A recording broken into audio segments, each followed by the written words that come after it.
सिद्धार्थ हॉटेलच्या मागे मनपाच्या रैन बसेऱ्यामध्ये डेडिकेटेड कोविड हॉस्पिटल उभारण्याच्या विषयाला मंजुरी देण्यासाठी आज मनपाची विशेष सभा बोलावण्यात आली होती।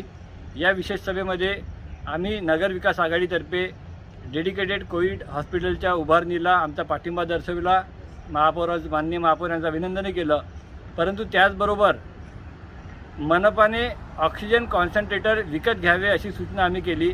ऑक्सिजन कॉन्सन्ट्रेटर हे एक असे उपकरण आहे जे 50 ते 55 हजाराला मिळते।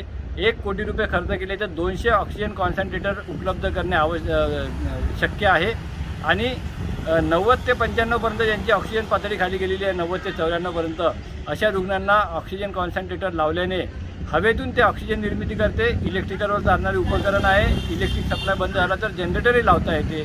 मात्र अशा उपकरणामुळे मोठ्या प्रमाणात जे रुग्ण आहेत ज्यांना ऑक्सिजन मिळत नाही, मग त्यांची ऑक्सिजन पातळी अजून खालावत जाते आणि ते दगावतात। हे रुग्ण दगावण्याचं प्रमाण याच्यामुळे कमी होईल। त्यांना ऑक्सिजनचा पुरवठा करून त्यांना उपचार देणे शक्य होईल। 200 ऑक्सिजन कॉन्सन्ट्रेटर जर आपण महिन्याभरातही घेऊ शकलो तर पुढील आपत्तीच्या काळामध्ये मोठा दिलासा रुग्णांना मिळणार आहे। त्यामुळे नगरसेवकाचे पुढील काळातले सर्व मानधन त्या ठिकाणी मनपाने ठेवून घ्यावे अशी सभागृहातील सदस्य माननीय सुरेश भाऊ पचारे, माननीय संदीप आवारेजी, इतर सर्व सन्माननीय नगरसेवक यांनी एकमुखाने केली। आम्ही पण त्याला पाठिंबा दिला।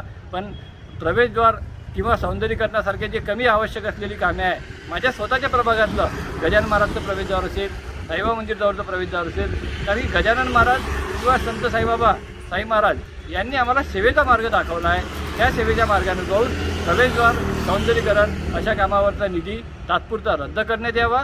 कोविड रुग्णांना उपचार देण्यासाठी शहरातील तो निधी खर्च करण्यात यावा अशी मागणी आम्ही केली। कॉन्सन्ट्रेटर घेतल्यानंतर मोठ्या प्रमाणात रुग्णांना दिलासा मिळणे शक्य आहे। त्यामुळे आम्ही ही मागणी आजच्या विशेष सभेमध्ये लावून द्या।